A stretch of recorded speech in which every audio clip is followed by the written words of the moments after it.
इंसान और उनका आने वाला कल। इंसान का रिश्ता अपने फ्यूचर के साथ बहुत गहरा है। हमारा हर एक्शन, हर नया इन्वेंशन हमारे फ्यूचर वर्ल्ड को शेप करता है। हम अपने फ्यूचर के आर्किटेक्ट और इनहैबिटेंट दोनों हैं। इस कनेक्शन को समझना जरूरी है। यह हमें चेंज पर रिएक्ट करने में मदद करता है। यह हमें कॉन्शियस क्रिएटर्स बनने का पावर देता है। केव पेंटिंग से लेकर लेटेस्ट टेक्नोलॉजी तक इंसान ने दुनिया पर अपनी छाप छोड़ी है। अपने आसपास की दुनिया को शेप करने की चाहत हमारे नेचर में है। यह हमारी क्रिएटिविटी और एक बेहतर कल के लिए हमारी होप का प्रमाण है। इस एम्बिशन को विजडम और फोरसाइट के साथ टेम्पर करना होगा। हमारा फ्यूचर हमारे चॉइसेस से ढला हुआ लैंडस्केप है। हमारे प्रेजेंट एक्शंस और फ्यूचर आउटकम्स इंटरकनेक्टेड हैं।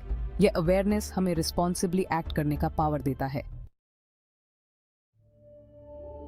दूसरा भाग, प्रकृति का आलिंगन, मौसम, दर्शन और इंसानी कहानी। नेचुरल वर्ल्ड अपनी सारी ऑ इंस्पायरिंग पावर के साथ ह्यूमन हिस्ट्री के पाथ को डीपली शेप किया है।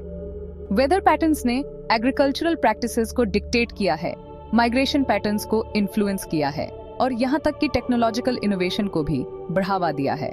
फ्लड्स और ड्राउट्स ने एम्पायर्स को गिरा दिया है और इंजेन्युइटी को स्पार्क किया है। हमारे पूर्वजों ने नेचर के साथ इस इंट्रिकेट डांस को समझा था। उनकी जिंदगी धरती के रिदम्स के साथ क्लोजली जुड़ी हुई थी। फिलोसॉफिकल थॉट ने भी एग्जिस्टेंस के ग्रैंड स्कीम में हमारी जगह के साथ ग्रैपल किया है। एंशिएंट ईस्टर्न फिलोसफीज जो नेचर के साथ हार्मनी पर एम्फसाइज करते हैं, वेस्टर्न एनलाइटनमेंट आइडियल्स तक, अलग अलग कल्चर्स और एरस के थिंकर्स ने इंसान और कॉस्मोस के रिलेशनशिप के बारे में सोचा है। इन रिफ्लेक्शंस ने हमारे वैल्यूज, एथिक्स और आखिरकार हमारे एक्शंस को शेप किया है। तीसरा भाग, टेक्नोलॉजिकल टेपेस्ट्री, प्रगति और खतरे की बुनाई। टेक्नोलॉजी ह्यूमन इंजेन्युइटी का प्रमाण ने एनवायरनमेंट और खुद के साथ हमारे रिलेशनशिप को फंडामेंटली बदल दिया है। हमारे पूर्वजों द्वारा बनाए गए पहले औजारों से लेकर आज के कॉम्प्लेक्स डिजिटल नेटवर्क्स तक हमने दुनिया को अपनी इच्छा के आगे झुकाने की कोशिश की है। इन एडवांसमेंट्स ने अनडिनायबल प्रोग्रेस की है। उन्होंने लिविंग स्टैंडर्ड्स को इम्प्रूव किया है, हमें ग्लोबली कनेक्ट किया है और ह्यूमन पॉसिबिलिटी के दायरे को एक्सपैंड किया है। हालांकि यह टेक्नोलॉजिकल प्रोग्रेस एक कॉस्ट पर आती है। अनचेक्ड इंडस्ट्रियलाइजेशन और रिसोर्स कंजम्पशन ने एनवायरमेंटल डिग्रेडेशन, क्लाइमेट चेंज और नेचुरल वर्ल्ड से डिस्कनेक्ट होने की बढ़ती हुई भावना को जन्म दिया है।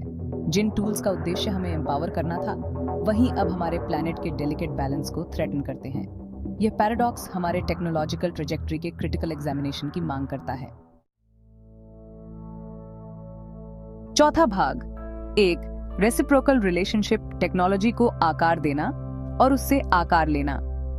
ह्यूमंस और टेक्नोलॉजी के बीच का रिश्ता वन वे स्ट्रीट नहीं है। जैसे हम अपने टूल्स को शेप करते हैं, वैसे ही वे भी हमें शेप करते हैं। डिजिटल एज ने हमारे कम्युनिकेट करने, सोचने और फील करने के तरीके में प्रोफाउंड चेंजेस लाया है। कनेक्टिविटी और कन्वीनियंस इंफॉर्मेशन ओवरलोड और आइसोलेशन की भावना को भी जन्म दे सकता है। टेक्नोलॉजी के ड्यूअल इन्फ्लुएंस को समझना बहुत जरूरी है। हमें इसके डाउनसाइड्स को कम करते हुए इसके पावर को अच्छे के लिए यूज करना चाहिए। पांचवा भाग, एक सस्टेनेबल कल की ओर, रिस्पॉन्सिबिलिटी और एक्शन। आज जब हम एक अनसर्टेन फ्यूचर के कगार पर खड़े हैं, तो एक बात साफ है, हमारे चॉइसेस मैटर करते हैं। हमारे पास नॉलेज, टूल्स और रिस्पॉन्सिबिलिटी है कि हम एक सस्टेनेबल और इक्विटेबल फ्यूचर के लिए पैथ बनाएं। इसके लिए पर्सपेक्टिव में एक फंडामेंटल शिफ्ट की जरूरत है। हमें नेचर पर डोमिनियन के माइंडसेट से हटकर इंटरकनेक्टेडनेस और स्टीवर्डशिप के माइंडसेट को अपनाना होगा। सस्टेनेबल प्रैक्टिसेस को अपनाना सिर्फ एक ऑप्शन नहीं है, यह एक जरूरत है। हमें रिन्यूएबल एनर्जी सोर्सेज को प्रायोरिटाइज करना होगा, अपने इकोलॉजिकल फुटप्रिंट को कम करना होगा और बायोडिवर्सिटी को प्रोटेक्ट करना होगा। लेकिन हमारी रिस्पॉन्सिबिलिटी इंडिविजुअल एक्शन से कहीं आगे तक जाती है।